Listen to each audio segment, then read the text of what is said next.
پیارے دوستو، ہم نے فرسٹ پارٹ میں حضرت عیسیٰ علیہ السلام کی ولادت با سعادت کو بیان کیا تھا۔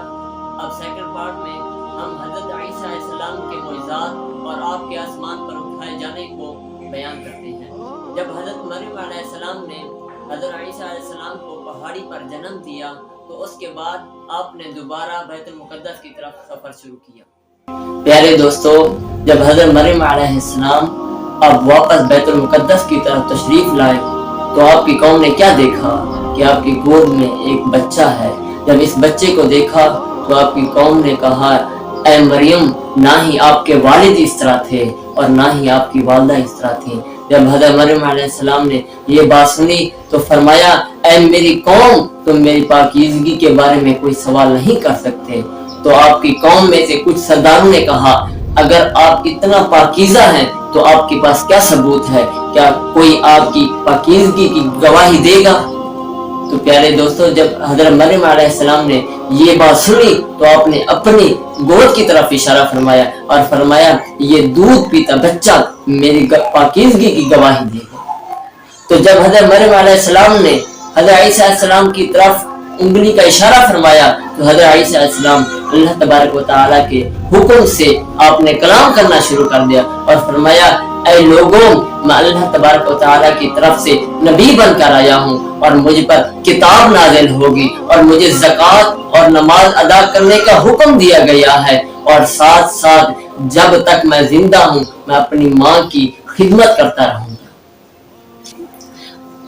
جب آپ کی عمر بڑھتی گئی تو آپ اپنے ہاتھوں کے ساتھ مٹی کے پرندے بناتے اور ان پرندوں کو بنا کر آپ انہیں پھونک کر انہیں ہوا میں اڑا دیتے تو اللہ تبارک و تعالیٰ کے حکم سے وہ زندہ ہو کر انہیں لگ جاتے۔ اور اسی طرح جو ماں کے پیٹ سے نبینا پیدا ہوتا، جب آپ ان کی آنکھوں پر ہاتھ لگاتے تو وہ دیکھنا شروع کر دیتے۔ اسی طرح کوڑ کی بیماری والے لوگ جس کے ساتھ لوگ بیٹھنا پسند نہیں کرتے، جب آپ ان کے جسم پر ہاتھ لگاتے تو اللہ تبارک و تعالیٰ کے حکم سے وہ صحت یاب ہو جاتے تھے۔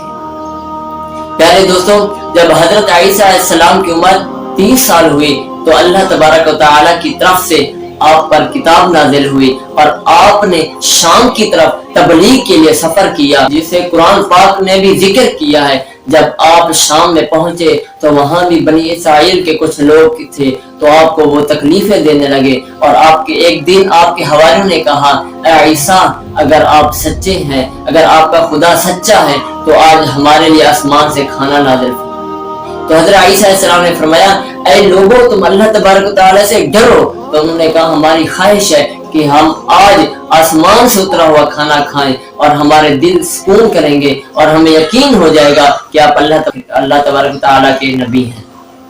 تو حضرت عیسیٰ علیہ السلام نے اللہ تبارک و تعالیٰ دعا فرمائی، اے میرا مولا، آج تو آسمان سے دسترخوان نازل فرما۔ حضرت محترم، وہ دسترخوان نازل ہوا تو آپ نے کھانا کھایا تو اللہ تبارک و تعالیٰ کا حکم آیا کہ اے لوگوں، تم نے اس کھانے کو ذخیرہ نہیں کرنا، بلکہ تم نے جو کھانا کھانا ہے اور دوسرا تقسیم کر دینا ہے۔ حضرت محترم، مگر آپ کی قوم کے لوگوں نے اس کھانے کو ذخیرہ کیا تو اللہ تبارک و تعالیٰ نے کسی کی شکل بندر کی طرف بنا دی اور کسی کو سور بنا دی۔ جب حضرت عیسیٰ علیہ السلام کی قوم نے آپ کے ساتھ اس قدر نفرت شروع کر دی کہ آپ کو سولی پر چڑھانے کے لیے تیار ہو گئے تو اللہ تبارک و تعالیٰ نے حضرت عیسیٰ علیہ السلام کو بحفاظت آسمان پر اٹھا لیا، اور انہوں نے حضرت عیسیٰ علیہ السلام کی ہم شکل کو سولی پر چڑھا دیا، جس کے بارے میں قرآن پاک نے لکھا، اور انہوں نے کہا کہ ہم نے عیسیٰ کو سولی پر چڑھا دیا جو اللہ تبارک و تعالیٰ کے پیغمبر تھے۔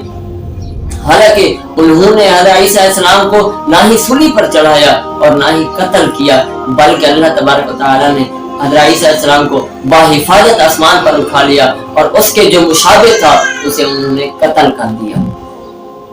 پیارے دوستوں، حضرت عیسیٰ علیہ السلام